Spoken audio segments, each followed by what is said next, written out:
3 Victor Juliet Bravo. This is Whiskey November. Over.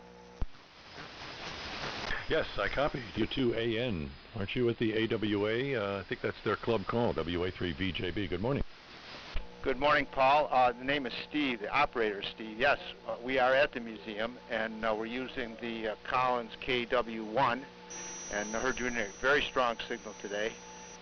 So we are here on Tuesday mornings, Tuesday until 3 o'clock in the afternoon. So when I turned everything on this morning, I heard guys talking on where we were tuned up last week, so I thought I'd say hello.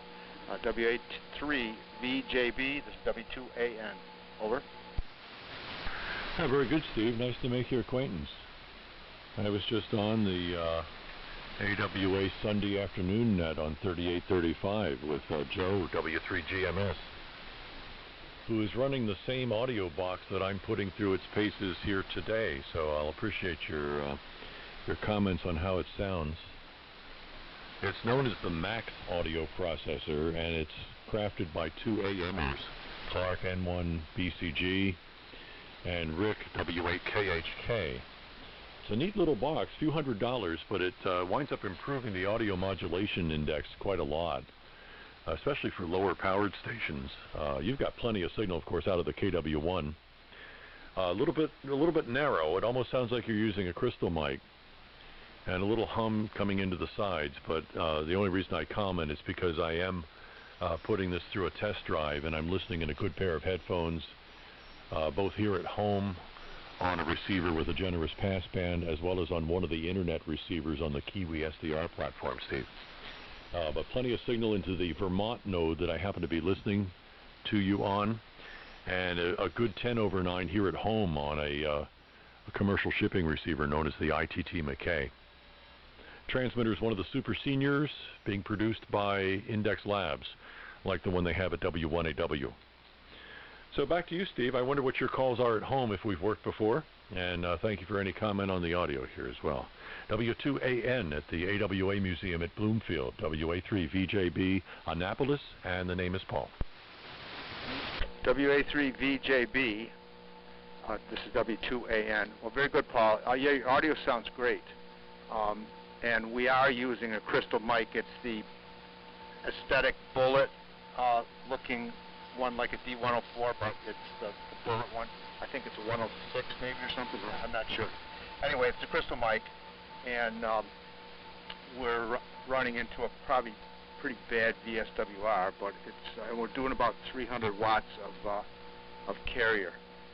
You're at 20 over, so really good signal. And we see on your web page that you have T368, and a little bit later we're going to try to tune that up and put that on the air as well.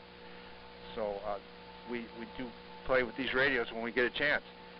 And thank you for the comments on the audio. We think we have to neutralize this a little bit, so we'll probably need to work on that as well. Name here is Steve, and my home call is KW2OM.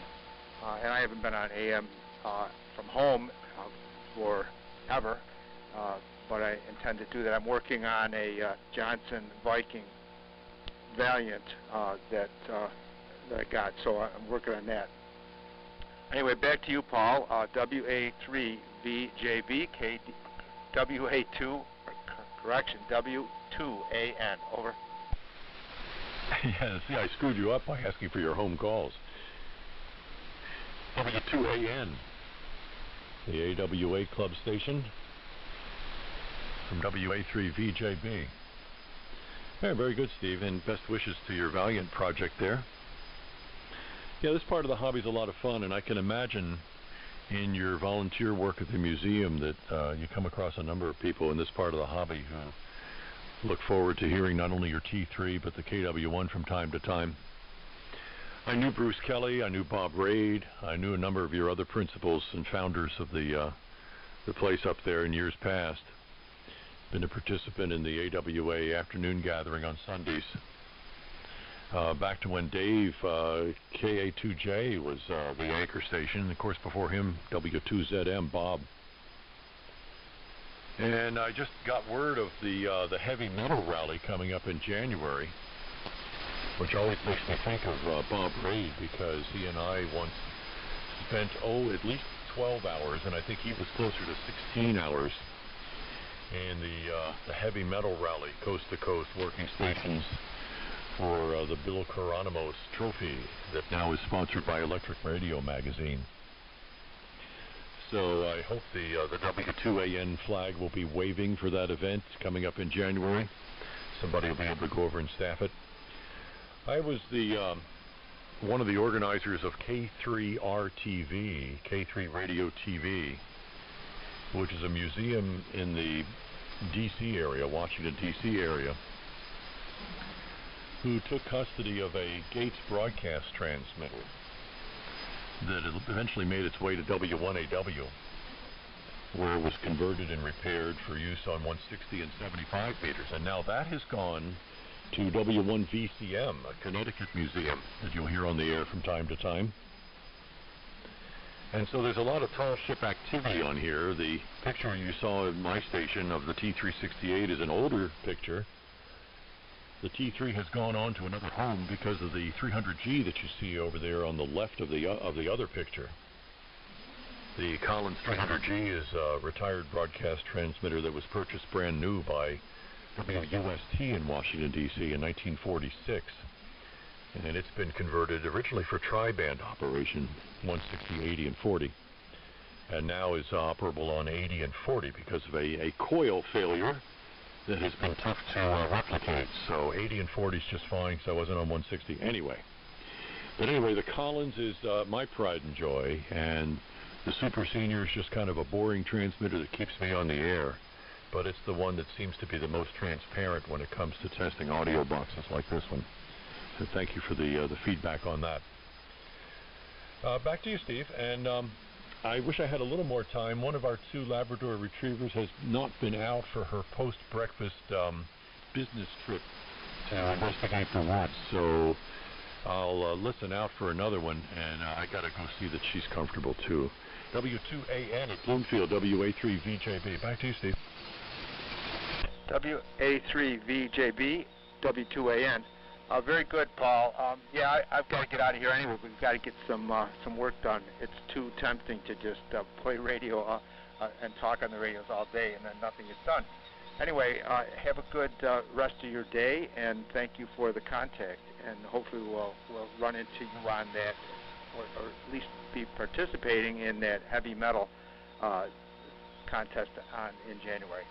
Anyway, 73s, and I'll be clear on this, and Whiskey Alpha 2, Victor Juliet Bravo, this is W2AN. Thank you. 73s. Okay, Steve, yes, Whiskey Alpha 3, just to make sure your logbook reflects it. WA3VJB. And I've also written down KB2OM here, too, for the logbook, in case I cross paths with you there on the Valiant. Okay, take care, and yeah, I know what you mean. Oh, I've got so many neglected projects around here that when I have some time to come out to the Radio Lodge, which is a building on the back of the property, what do? I get on the air and play radio instead of attending to the neglected projects around here. So I know exactly what you mean. But I do thank you for powering up, saying hello. Probably blowing the doors off of Wayne there at Bloomfield. He's not far from you at all. WB2LYL was in here a little bit earlier. And I'm sure you were up against the pin at his location there on his HQ 170. He's probably listening as he's tooling around there with this project. See you later, Steve. Hope your day is productive. How about that? W2AN, flagship station of the Antique Wireless Association. Here's WA3VJB Annapolis, home of the U.S. Naval Academy, signing clear for now. 73s, Whiskey 2 Alpha November. Yeah, I wrote your call sign, WA3, Victor Juliet Bravo. 73s.